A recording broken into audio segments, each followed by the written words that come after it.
The pinnacle of multi-crew salvage operations in Star Citizen is currently the Reclaimer. A gargantuan monster of industrial power, the Reclaimer has the tools to break apart the biggest of ships and the storage on board to stay out in the black for a while. And so it was about time to assemble a crew to show off just what the Reclaimer is capable of. I'm Forrester, and this gameplay video shows a 5-person crew rotating between the different roles in the Reclaimer, so you'll get to see all the different elements involved. A special thank you to Deli, who is featured in previous gameplay videos, but also to channel members Boda, Silnin and Pyro Rocks, who all gave up 3 hours of their time to help crew this magnificent beast. But I know you're here to see what that looks like, so let's get started. And we're starting off by leaving the hangar in the Reclaimer. Leaving atmosphere in the Reclaimer is a very long and arduous task, and so we've already sped up to ×12 footage.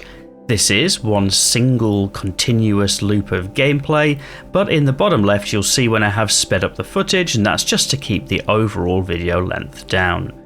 We have our first salvage contract, which is over at Mike L1, and so we'll make the jump to Quantum to head there. I should probably talk a little bit about the 5 roles that we have. So we've actually got 4 roles initially on the Reclaimer, and you'll notice that Bodazen is at the cargo salvage area already. The roles on the Reclaimer that we're using are somebody in the pilot seat. For this first contract, that's me. We've got 2 salvage turrets and somebody down below moving boxes. The 5th person, in this case Boda, is actually bringing along a separate cargo ship. Now, there is plenty of cargo storage available on the Reclaimer, however, many of these cargo contracts have cargo on board, and to get that onto the Reclaimer would involve staying still. As the first salvage laser there firing already, very good to see. Keeping the Reclaimer still is a somewhat less optimal place to be, especially if you need to make small adjustments for the salvage turrets, and so we brought along a separate cargo ship, so the 5th person is just stripping the salvage target, taking all the weapons, all the legal cargo off it, and storing those separately. And here you see one of the key advantages of the Reclaimer over the Vulture is just those 2 turrets are very quick, as I'm asked just to adjust a little bit to optimize their angle. We'll speed up here, there's not too much to see from the pilot's view, but I was very keen to show you everything that's going on aboard this salvage mission.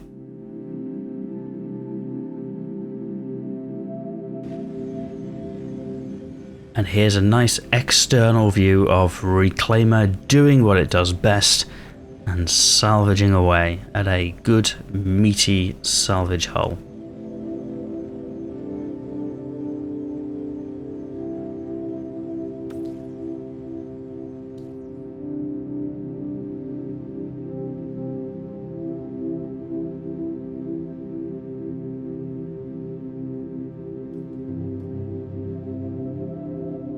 Just wonderful. You can already see the top of that Hercules, the salvage target, already just dissolving in front of this ship. So back to ×12 speed, and you'll see that speeding up once again. You can also see Boda aboard moving all the cargo around.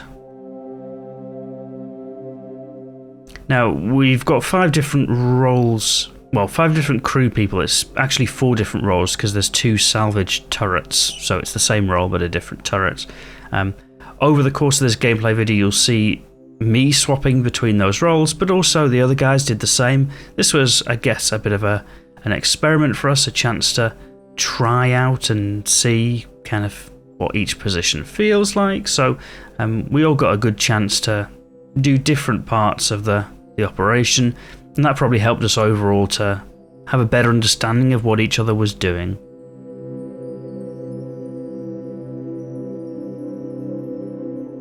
There we are.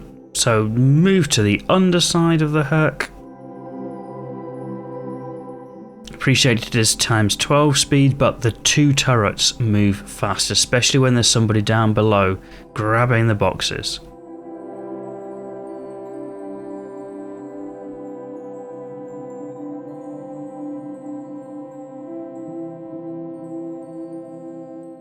As I hop in and have a look at what other contracts are on offer.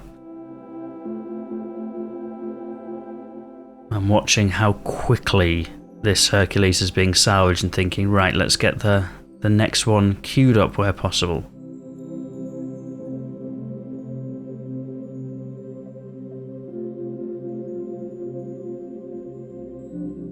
So what I would say is a 5-person crew is probably at the upper end of what I would suggest running with a reclaimer.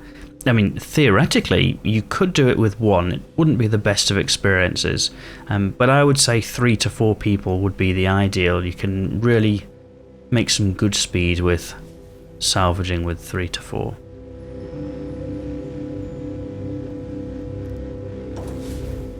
Couldn't remember what that door was, but it was the ladder for getting aboard the ship. So at this point, I'm going to head over to the box storage area of the reclaimer and help move boxes down to the cargo bay. So in the salvage processing area where the initial boxes get stored, there's room in there for about 25 boxes. Well, I should rephrase that. There is room in there for loads of boxes. There is a cargo grid that stores about 25 boxes times 4, so about 100 crates on the cargo grid. And so at the end of each of these salvage contracts, the plan is you go in, you move all of those boxes to the cargo bay, where there is more storage, about 200 SCU of storage down in the cargo bay, so that you've got nice, clean area for storing the salvage boxes as they come out of the hopper.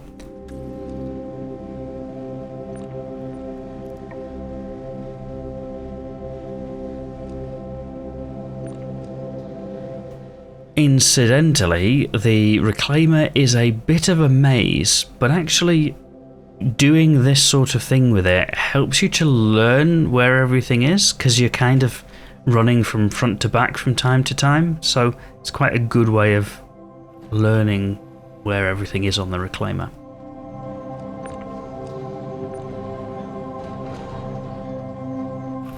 So you can actually see at the top of the heads-up display how close that first contract is to completion. So what I've done is I've come in to load up the boxes and move them down to the cargo bay.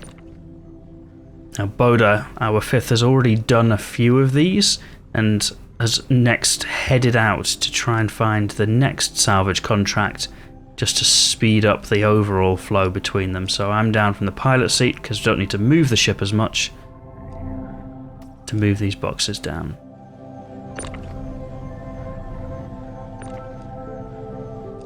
Now one of the things you'll notice is there is no cargo grid in this cargo elevator, which is a bit of a pain. I do think that this is a ship that would benefit from having more cargo grids. I suspect it doesn't have them to avoid it seeming like it's got more cargo than some of the dedicated haulers. But for doing things like this, moving salvage boxes around, which is exactly what we should be doing, it makes it a little tougher.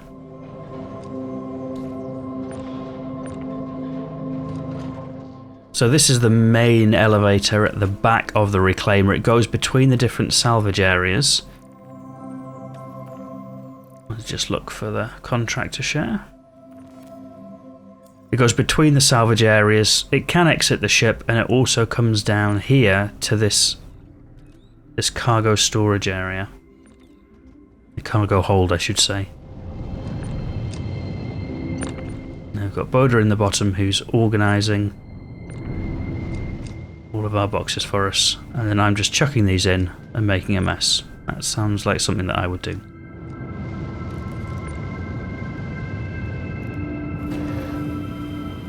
You'll notice there is a salvage hold area. That's actually quite easy to get crates into, because right at the back of salvage processing there's a little hole and an arrow which says just fling boxes down here and they'll go to the salvage hold.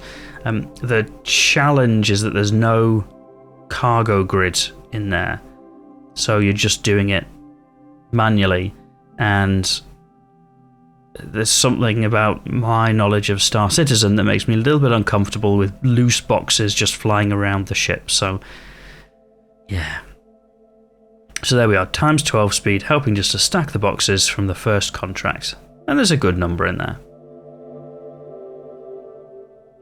And then heading back up to habitation, first salvage contract is complete, so going to make the journey to the next salvage claim, which is 60 kilometers away. We really lucked out on this one. Only 60 kilometers to fly, and then we get to the next salvage claim. So I'm hopping out of the pilot seat for this one, and I'm going to be the box mover. It's a job that I actually quite enjoy doing, the kind of space Tetris. It's quite chilled out. As the first box comes out, unplug the other one. So moving boxes in the Reclaimer, you've got two hoppers, one on the right, one on the left.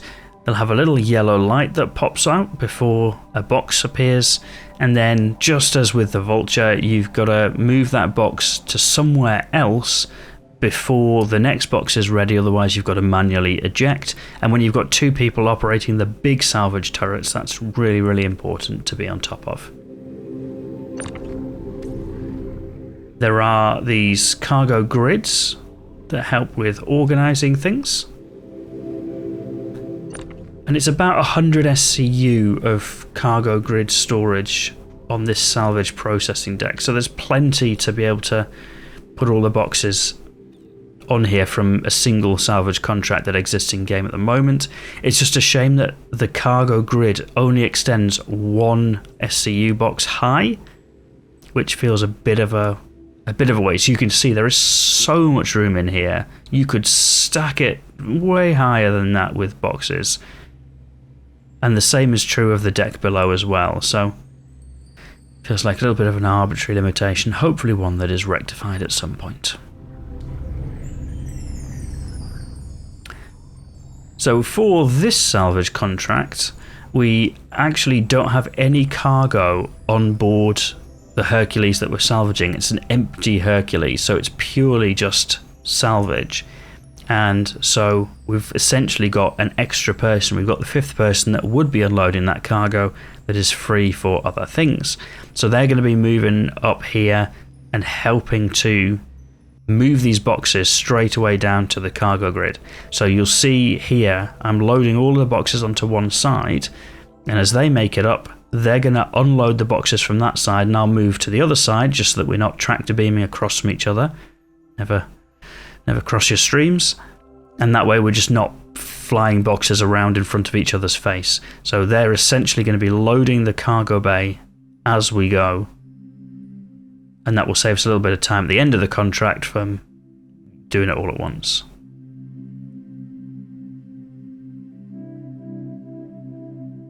What I'd say is, when you are in the zone on the Reclaimer and you've got both salvage turrets operating and they're in their happy place, like, these boxes come out fast. They absolutely do. So this is probably this and the pilot are the more relaxed jobs, but you do have to be paying attention when you're moving the boxes because they do fly out fast.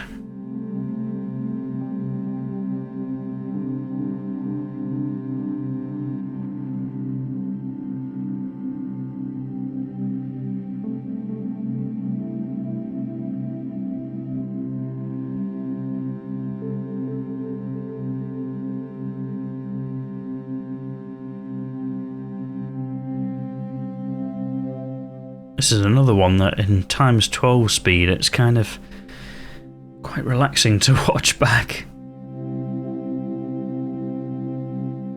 For me, it's really strange. There is something quite relaxing just about moving boxes around and putting them where they should be and stacking them neatly. It's hard to explain, but there's something about it.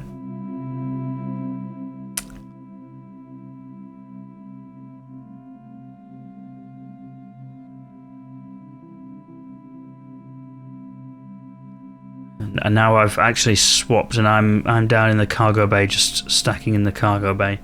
Since there were kind of plenty of us around, we're just swapping some jobs, introducing a little bit of variety to the situation.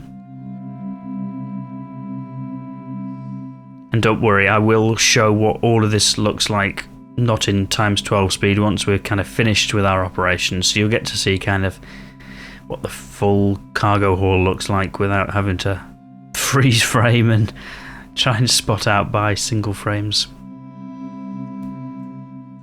So I'm heading back to the front of the ship now. My watch has ended. And Boda kindly brought some sandwiches and drinks for everyone that was hungry, because we're a couple of hours in at this point.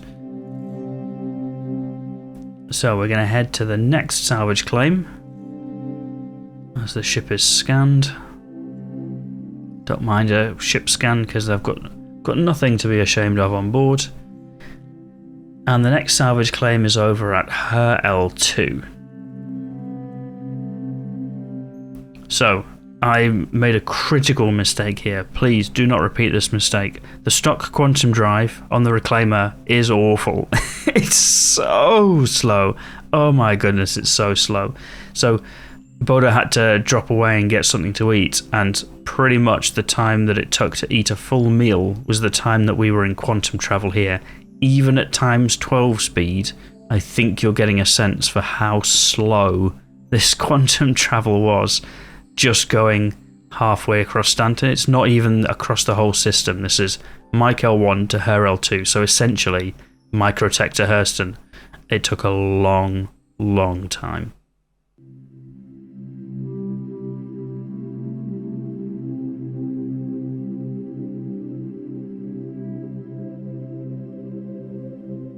But here we are, we made it in the end. You might be wondering why I'm back in the pilot seat. I think ordinarily you would just kind of keep the person in the pilot seat doing that. Understandably, I think people sometimes get a little bit uncomfortable flying other people's ships. There's a sense of responsibility that, well, you know, if I accidentally crash or something like that, is that going to be my fault? Am I going to ruin it for everybody? So to alleviate everybody of that responsibility, I flew. And then if we crashed, it was me that ruined it for everybody. I'm fine with that.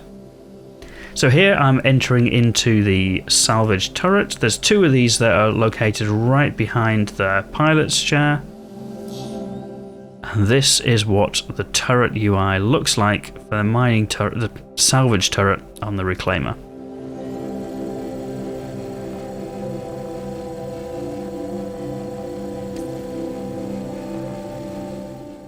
Grab some of the delicious salvage at the front of this next contract. So as a reminder, at this point we've actually already salvaged 2 Hercules. This is the 3rd. So we're doing alright. The UI is similar. You'll see on the top left, filler station ejecting, so the hopper is full. So we wait for that box to be ejected and then move. And what I'll do, I'll actually switch to the trawler module so you can see the 2 default modules here on the Reclaimer are the Abrade and the Trawler. The Abrade is the smaller one and the Trawler is the bigger one. But you get efficiency trade-offs for that. So I'm going to switch back to the Abrade. My top tip is usually, for something like the Hercules that's nice and smooth, I'll probably do most of the salvage with the Abrade. You've got 2 turrets moving on it. It's quick enough, especially if you've got somebody down below moving the boxes, and you will get a lot of boxes from a Herc. And then for cleaning up, tidying up, that's when I'd switch to the Trawler and its larger diameter, just to kind of grab any last little bits or smooth out and things like that.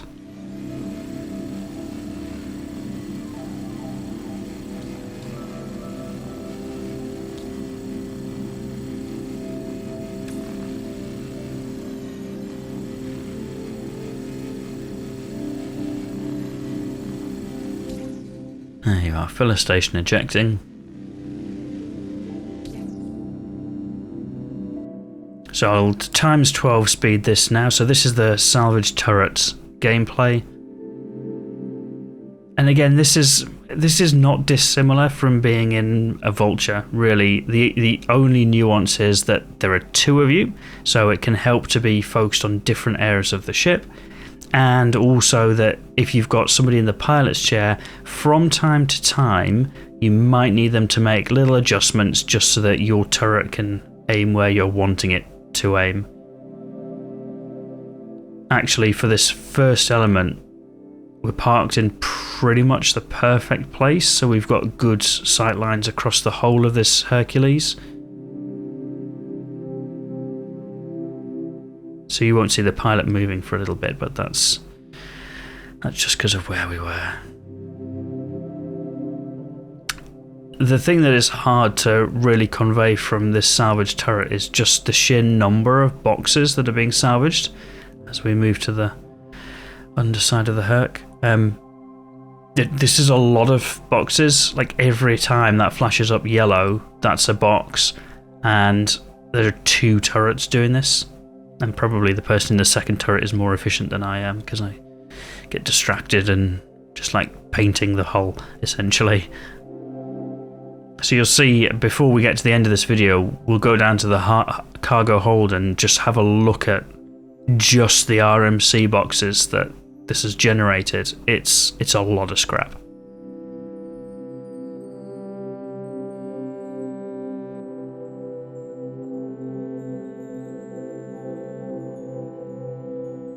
I talk a lot in some of my videos about why I think multi-crew is exciting, and I should probably qualify that a little bit. So I think for me, one of the things that excites me most about Star Citizen is the ability to go out and multi-crew and work together to do something.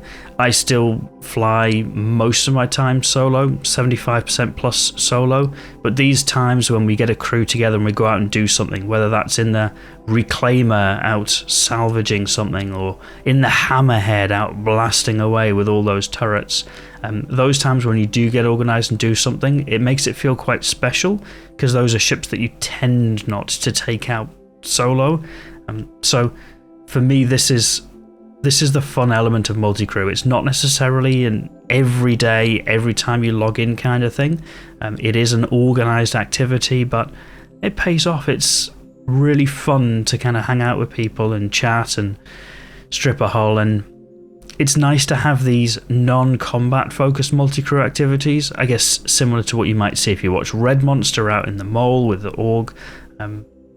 Yeah, I quite enjoy an excuse to get a crew together and do something.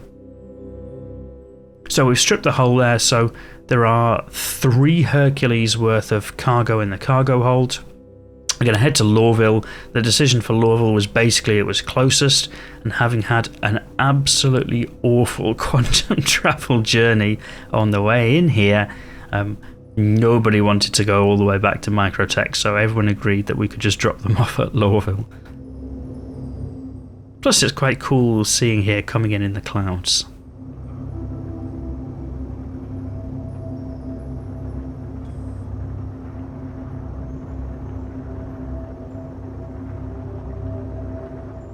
Anybody who has flown the Reclaimer will know atmospheric flight is not the Reclaimer's happy space, so you might think that I'm being very slow, taking it very cautiously here, landing the Reclaimer. That's because if you end up kind of like it with too much of a sink rate, this thing will literally fall out of the sky. And when you're carrying 3 hours worth of salvage on board, that's something that you don't want to happen. So going very steady, taking it slow for this landing segment. Also because the landing bay they've given us, you can kind of see on the bottom of the screen there, it's like on the opposite side of this tower. It's in a really awkward place, so thanks for that, Lorville Air Traffic Control. And regular viewers of the channel will also know I much prefer doing landings in first person. I don't know what it is, but I know a lot of people do third person landings. There is nothing wrong with that. If it works for you, that's fine. But for me, I do get a buzz out of doing the first person landings. It makes me feel like I'm much more in control of the ship. 9 times out of 10, that's really easy. It's just the same as normal. I will accept this is a difficult first-person landing, trying to land a massive reclaimer in a not-so-massive cargo bay without crashing into anything. Sorry, I should say hangar bay, not cargo bay. So this was a little bit uncomfortable. We'll say uncomfortable and leave it at that.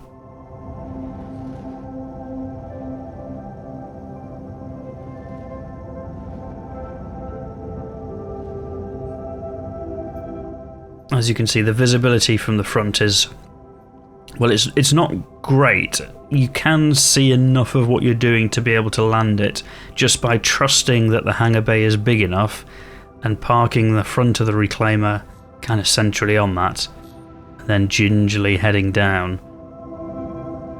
But it's definitely you require a lot of bravery to do this when you've got so much cargo on the back, for sure. So there you are, landed. Times 12 speed. A quick juggle around just to make sure it's landed properly. And then we're all going to head down to the cargo bay to admire what we've gathered. So we have Boda, who was in the Hercules, who has joined us so that we can head up to the cargo hold. So this is the 5-person crew of the fantastic Reclaimer salvage mission. And here, the big reveal. This is all the scrap that we gathered over the course of 3 Hercules missions. Pretty good. There's a lot of boxes here.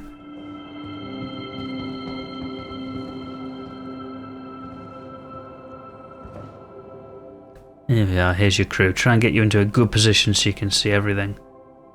This is the salvage crew. In fact, if I do it again, and just touch up the brightness, there they are. This is the crew. Good job, crew.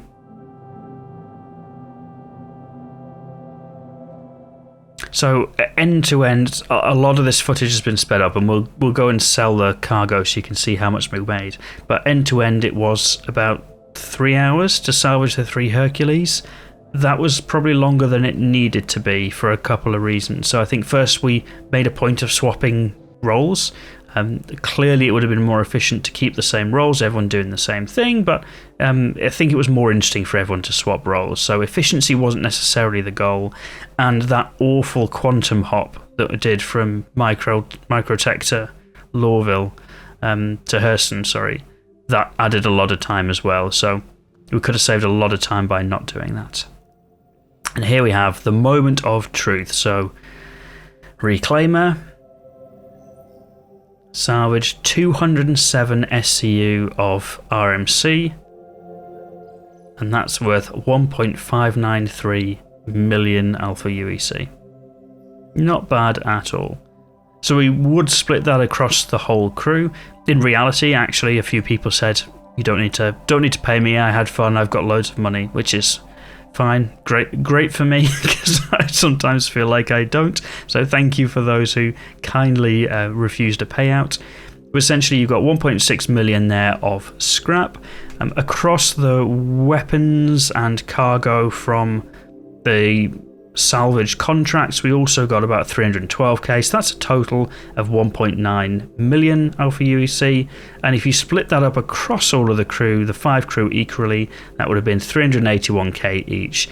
For 3 hours work, it's not the most efficient or effective, but still a fun experience, so well worth a try if you haven't already.